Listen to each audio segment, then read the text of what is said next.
They waited years for the Rebuild Florida program to repair or replace their homes damaged in Hurricane Irma back in 2017.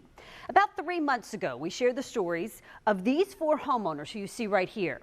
And tonight, we're on your side with an update as we continue to investigate a program that involves hundreds of millions of taxpayer dollars.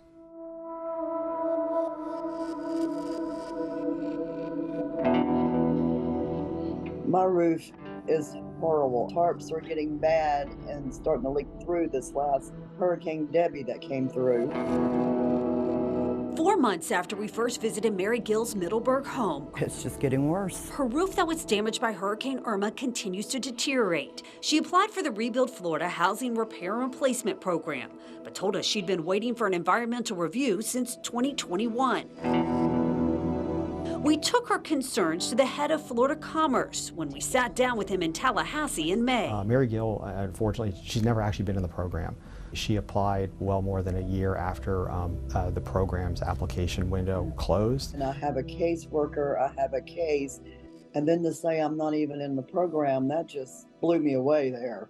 And then when I call and check on it, I'm in the program. In June, weeks after we aired Gill's story, she received this email from FloridaCommerce saying her file was in the eligibility phase of the program, pending the final determination of benefits for her project. Around the beginning of August, I called them and asked them what was going on with my case, and they said that I was still in final determination, and they did not know when it would be accepted. She's not the only one still waiting. The Commerce Secretary assured us all of the homes in the Irma program would be finished by this past July. When the contract with IEM, the company it hired to administer the program, ended. The contract for the contractors ends then, so they must finish it in July. That's non-movable for us. We've asked FloridaCommerce multiple times for a response on that deadline not being met, and for an update on who's now administering the program and how much that company is being paid. We are still waiting for those questions to be answered.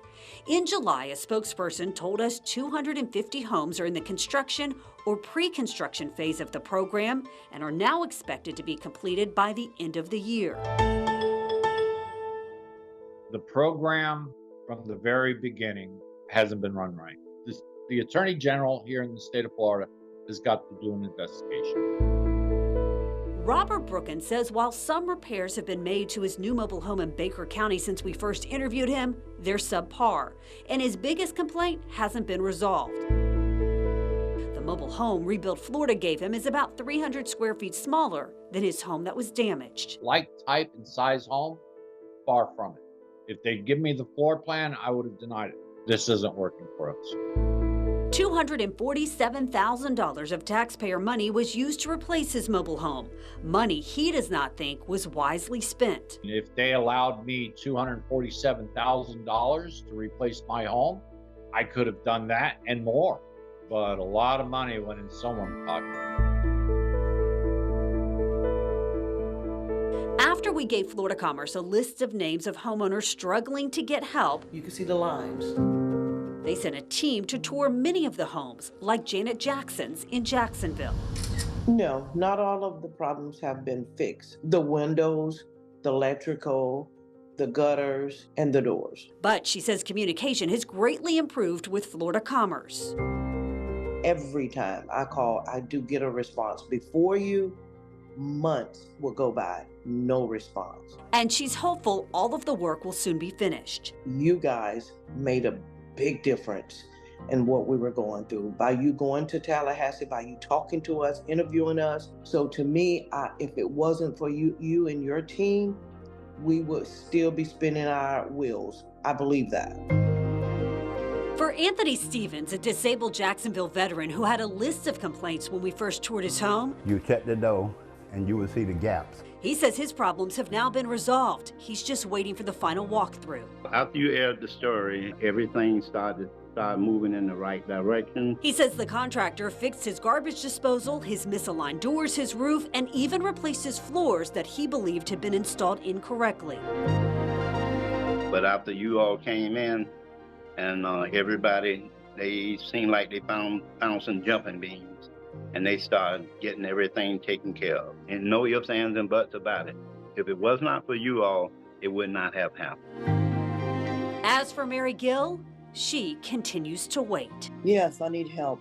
I am a single senior woman and I cannot do this on my own. And I had faith when I filled out that application that Rebuild Florida was going to help me.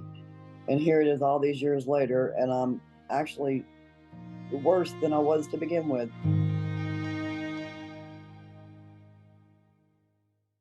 Now, IEM says it completed more than 3,700 homes, about 95% of the project, despite facing unprecedented challenges like the COVID pandemic, which extended the timeline beyond the state's original projections. The company says it transitioned a small percent of the remaining homes to the state for final completion in full compliance with its contractual obligations.